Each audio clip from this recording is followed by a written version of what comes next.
Halo Smart Internet People, apa kabarnya Anda semua? Semoga semuanya dalam keadaan yang sehat dan selalu dalam keberlimpahan dari Tuhan. So, sekarang Anda adalah seorang pebisnis, punya kantor, punya beberapa karyawan, atau Anda adalah seorang yang bertanggung jawab untuk mengelola data di sekolah, atau di kampus, atau di yayasan ya. Nah, sekarang bayangkan ya, tatap mata Anda, bayangkan Anda lagi butuh file nih. Ceritanya, lagi butuh akses file ya. Ternyata filenya itu ada di karyawan Anda. Atau filenya itu ada di murid. Yang mana mereka tuh nggak ada di tempat. Anda lagi butuh file itu. Anda telepon karyawan Anda, nggak bisa diangkat. Dia lagi interview di tempat lain. Komputernya di lock, cuma dia yang tahu passwordnya. Matilah Anda, nggak bisa ngakses file itu. Anda butuh akses file itu. Di kondisi yang lain misalnya, Anda lagi di luar kantor. Anda butuh file, mau ngirim file nih. Filenya ternyata ada di kantor lagi, di komputer kantor lagi. Masa sih gue harus balik lagi kantor hanya untuk ambil file itu? Ya nggak? Gimana caranya nih? Aduh, ribet nih. Ya kan? Anda lagi butuh kirim file itu, filenya ada di komputer kantor lagi. Ya kan? Terus Anda sekarang mungkin akan jawab, tenang aja. Saya punya solusinya. Saya punya satu hard disk eksternal ya, atau flash disk buat anak-anak saya di kantor ya, atau kalau di sekolah dibuat murid-murid. Jadi mereka itu sebelum pulang mereka kirim file itu ke hard disk ini ya, mereka save hard disk ini. Jadi hard disk ini saya bawa pulang, jadi file-file mereka saya ada di rumah. Oke, siap.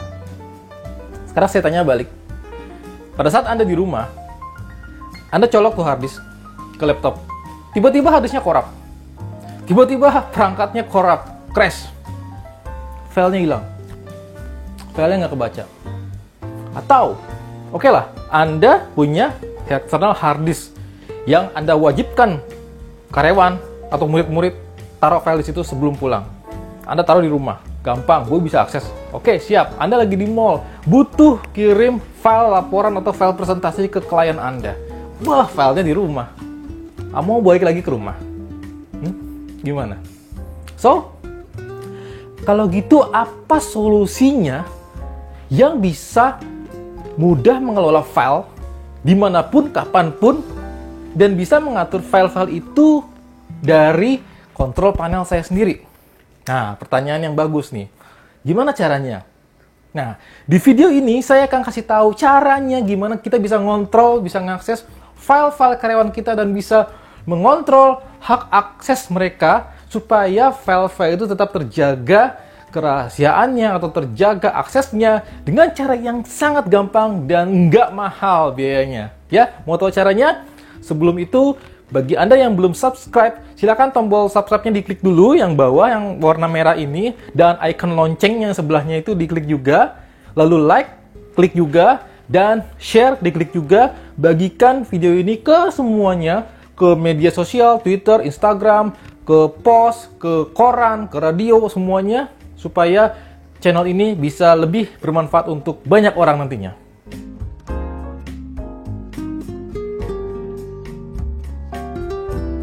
Oke, so sekarang saya akan kasih tahu solusinya supaya kita bisa mengakses, memanage file, mengelola file dengan cara yang lebih efisien dan bisa mengakses file itu di mana aja, kapan aja, selama ada akses internet.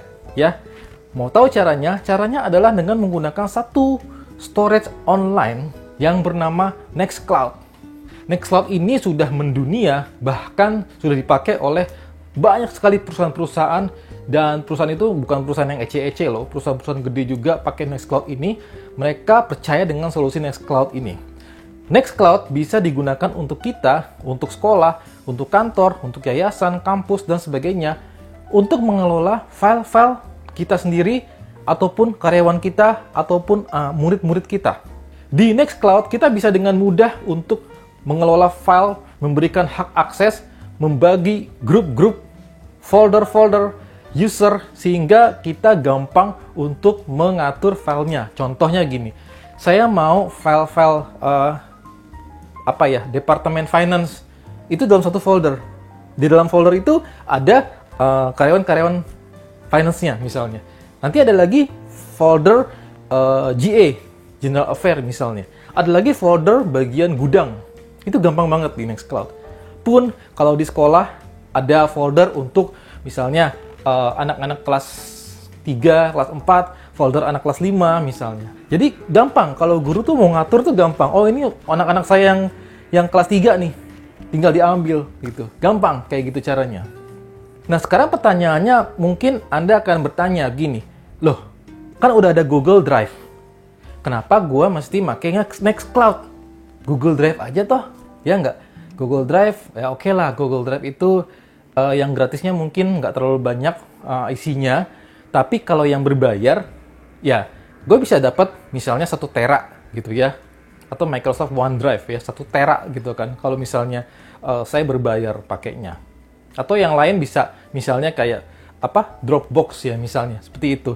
Kenapa saya nggak pakai itu aja? Kenapa mesti pakai Nextcloud? Pertanyaan yang bagus. Oke, sekarang saya akan analogikan supaya Anda punya gambaran yang lebih gampang ya. Karena gini, layanan-layanan semacam itu, ya mereka kan biasanya bayarnya bulanan per user, ya kan? Let's say misalnya Google Drive. Google Drive itu kan per user tuh sekitar sekian dolar ya, saya nggak mau nyebut harga deh. Atau Microsoft OneDrive itu sekian dolar lah, kalau dalam rupiah bisa dikonvert dalam rupiah. Nah, sekian dolar itu Anda akan mendapatkan satu user itu 1 tera misalnya, 1 terabyte, oke? Oke lah, 1 terabyte gede loh. Wah ini good choice gitu kan, 1 terabyte loh. Oke, siap. Seolah-olah Anda membelikan atau menyewakan rumah untuk setiap user Anda, either setiap karyawan Anda atau setiap murid Anda, ya. Rumah sebesar istana, rumah sebesar 1000 meter persegi misalnya, ya. Masing-masing itu sama, 1000 meter persegi. Oke? Pertanyaannya adalah, apakah mereka semua sama akan memakai semua 1000 meter persegi itu? Ada yang user A, mungkin mereka, yang user A ini mungkin ya simple orangnya. Taruhlah barang itu adalah perabot. File itu adalah perabot ya. Taruhlah file itu adalah perabot. User A filenya nggak banyak, ya nggak? Karena dia memang tipikalnya nggak suka nyimpen banyak-banyak. Jadi dalam rumah 1000 meter persegi itu, si A ini cuman punya barang sedikit doang, kasur, lemari, udah. Oke? Jadi sisanya luas banget, dan Anda tetap harus bayar itu setiap bulannya. Untuk hal yang nggak kepake loh. User B, oke lah, user B ini tipikalnya memang banyak banget, semua file ditampung, dikasih ke storage itu. Semua file, 3GP, MP4, AVI, semua. Jadi dia barangnya banyak banget. Perabotnya banyak banget. Oke lah, Anda bayar untuk B 1 tera ya. Ibaratnya 1000 meter persegi rumah. Penuh. Yes. Tapi kalau yang lain apakah semua sama? Enggak. Sementara Anda harus bayar setiap bulannya seluas itu. Pertanyaannya adalah, efisienkah cost-nya? Yang kedua, apakah Anda bisa dengan mudah mengelola atau mengatur hak akses file dari semua karyawan itu? Apakah Anda dengan bisa mudahnya mengelola per folder, setiap folder yang Anda maui? Belum tentu. Di Nextcloud, Anda bisa dengan gampang membuat folder-folder sesuai dengan apa yang Anda mau. Misalnya kayak tadi, finance, HR, foldernya gudang, foldernya anak kelas 3, folder anak kelas 4, kelas 5, ya. Dan Anda bisa memasukkan user-usernya di situ, siapa yang usernya yang masuk ke folder itu dengan gampang sekali. Nggak perlu ribet-ribet. Oke, lalu pertanyaan berikutnya adalah, Anda mungkin akan bertanya, oke, kalau saya harus implementasikan Nextcloud ini, saya harus punya server infrastruktur yang sangat-sangat luar biasa mahal. No, nanti saya akan tunjukkan. Yuk, kita akan tunjukkan semuanya, dari mulai apa Nextcloud itu, bagaimana tampilannya, bagaimana ngaturnya, ya. Dan sampai saya akan tunjukkan kepada Anda, bongkar semua infrastruktur Nextcloud saya seperti apa sih yang bisa menampung file-file banyak itu. Anda akan kaget nantinya. Nggak sebesar seperti data center dan sebesar ya kayak server-server yang harus mewah segala macam. Enggak. Kita akan tunjukkan nanti. Terakhir, gimana supportnya sih kalau kayak gitu? Kalau Google kan ada supportnya, Google lah perusahaan gede. Microsoft juga perusahaan gede. Kalau Nextcloud gimana? Supportnya ke siapa kalau ada apa-apa?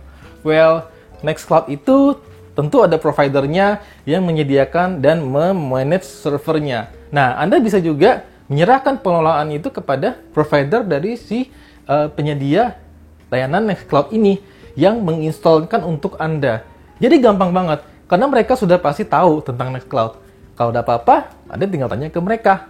So simple. Sekarang saya akan perlihatkan tampilan dari Nextcloud dan bagaimana mudahnya mengelola file-file, mengelola user yang ada di Nextcloud ini. Ya, ini adalah tampilannya. Jadi seperti ini untuk awalnya, dan kita bisa akses ini sebagai admin ataupun sebagai user biasa, kalau kita sebagai user. Nah, saya akan coba tunjukkan kepada Anda semua bagaimana mudahnya untuk membuat user sekarang. User, saya tinggal klik di sini, ya, ada users di sini. Ini adalah user-user saya yang buat. Lalu saya bisa tambahkan grup di sini. Taruhlah misalnya grupnya grup finance, misalnya. Finance sudah ada tuh di bawah. Saya mau taruh grupnya gudang misalnya. Gudang ada lagi grupnya misalnya HRD gitu misalnya kan. Lalu saya bisa tambahkan user di sini dengan user misalnya user finance. Namanya siapa gitu kan misalnya.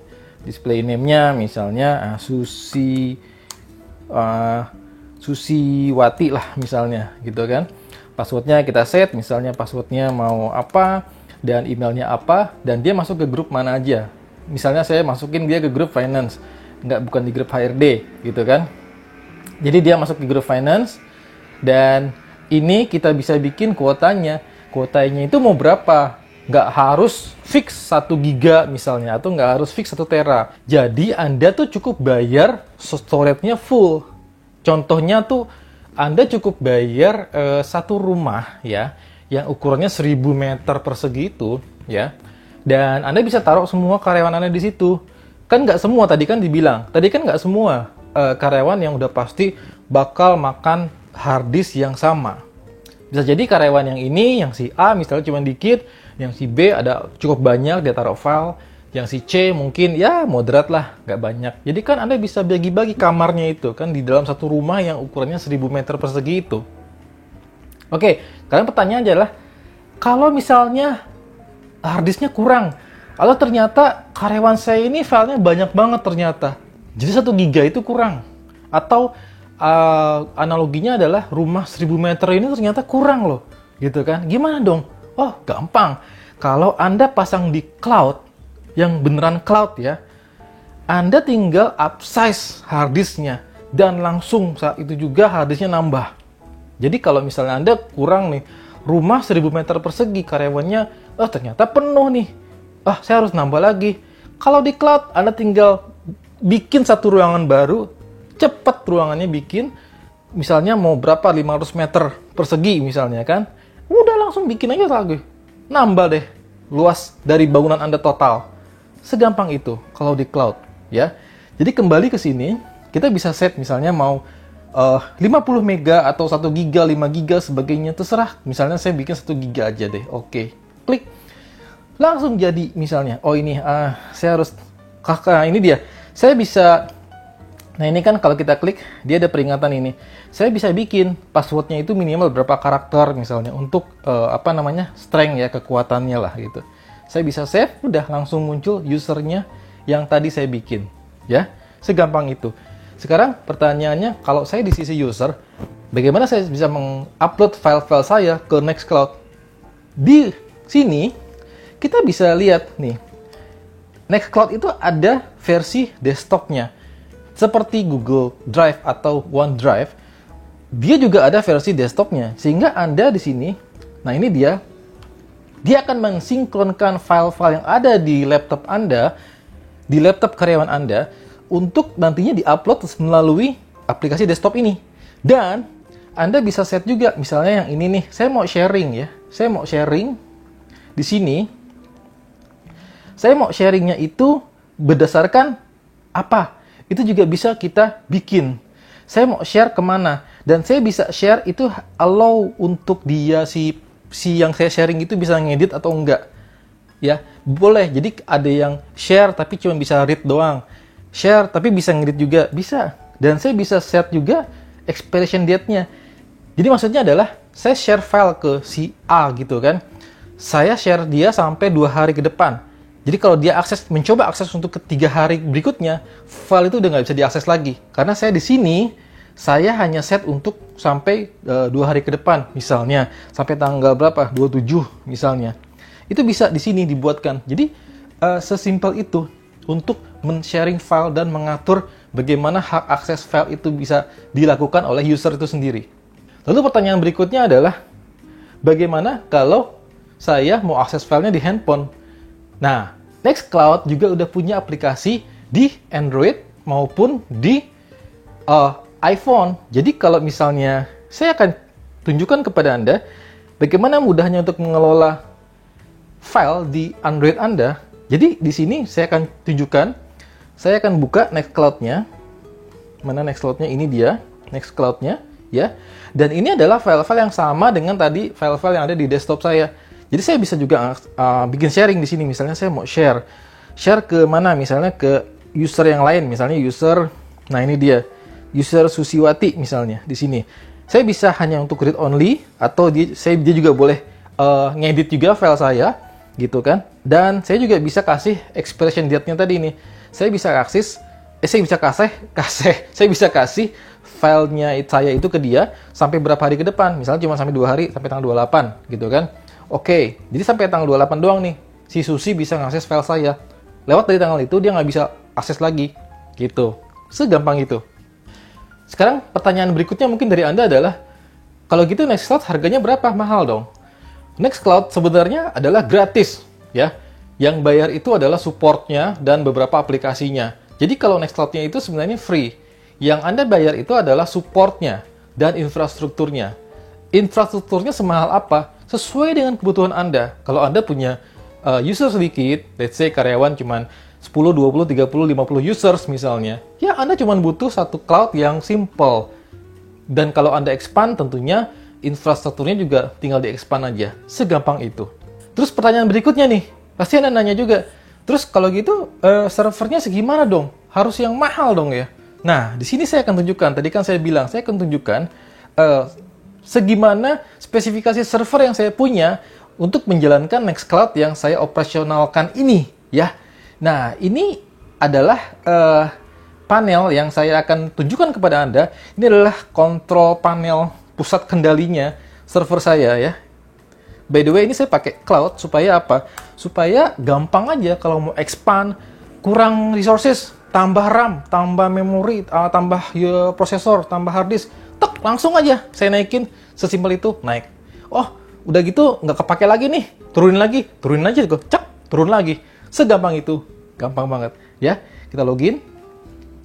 Di sini saya akan tunjukkan seberapa kecilnya spesifikasi yang dibutuhkan untuk menjalankan Nextcloud dengan kira-kira kisaran 50-100 users, ya. Ini udah cukup loh dengan spek yang segini. Nah, ini adalah kayak pusat kendalinya server saya, ya, dengan environment yang cloud, ya. Ini beneran cloud, ya, bukan VPS terus dibilangnya cloud. Ini cloud beneran. Jadi saya bisa atur semuanya semau saya dan cepat aturnya, gampang. Yuk kita lihat server saya yang saya pasang Nextcloud itu ada di VM01, ya. Di VM01 ini kita akan berikan. Nah, ini dia. Kita klik detailnya. Nah, ini dia di sini. VM01 yang operate buat jalankan Nextcloud. Kita lihat ini. Saya pakai CentOS. Operating systemnya Linux CentOS, ya. Dan ini memorinya cuma 2 GB loh. Dan ini kelebihan sebenarnya. Seriously, ini kelebihan. Memorinya saya kebanyakan. 1 GB pun cukup sebenarnya. CPU-nya cuma 2. Ya. Cuma 2. Dan ini saya cuma pakai harddisk yang nggak banyak juga. Gitu. Harddisknya cuma 22 GB. Terus kalau misalnya user banyak gimana dong? Saya kekurangan harddisk. Gampang. Saya tinggal buka ini. VM ini. Saya tinggal klik, ya. Sisanya ini kekurangan harddisk nih, ya. Butuh harddisk banyak. Saya tinggal klik ini, lalu saya tinggal bikin di harddisk, ya, di sini. Saya tinggal edit di sini. Lalu saya tinggal tambahkan doang, mau berapa? Mau 100 GB. Sekarang juga saya tinggal save, gampang. Ya kan? Itulah enaknya cloud, gitu loh. Dan ini adalah sangat-sangat fleksibel kalau kita menjalankan semacam server file manager untuk mengelola file karyawan, semudah itu. Nah, terakhir tentang support. Yang tadi saya bilang, supportnya itu banyak disediakan oleh provider-provider IT di Indonesia. Kalau Anda bingung atau kesulitan untuk gimana sih cari supportnya itu, saya cantumkan salah satu provider untuk mengelola server di channel di bawah ini, di deskripsi ini. Jadi kalau Anda punya web server, punya web hosting misalnya, atau Anda mau mengelola Nextcloud, tapi bingung cara ngelolanya gimana, nggak punya orang IT yang bisa kelola itu, yang monitoring servernya, tinggal klik yang di bawah itu. Ya, semoga Anda bisa terbantu dengan solusi dari mereka. Oke, itu aja sekarang untuk hal terkait dengan bagaimana mengelola file Anda, file karyawan atau file sekolah, kampus, ya, yayasan, dan sebagainya dengan cara yang mudah tanpa harus mengeluarkan biaya yang sangat mahal, tanpa harus bergantung dengan provider atau layanan dari luar negeri. Cukup install lalu import ke sini, kelola di server lokal kita di sini, ya, dan dengan layanan yang lokal, sehingga kalau ada apa-apa cepat tinggal kontak, langsung ditanganin. Di video berikutnya nanti saya akan berikan step by step, kita akan demokan tutorial cara menginstall Nextcloud di server, sehingga saya harapkan Anda sendiri, walaupun Anda orang awam di dunia IT, tapi Anda dengan mengikuti step by step nanti, Anda akan tahu dan akan bisa menginstall aplikasi Nextcloud di server Anda sendiri. Sekian video dari saya, semoga bermanfaat dan semoga bisa menambah wawasan Anda. Sampai ketemu lagi.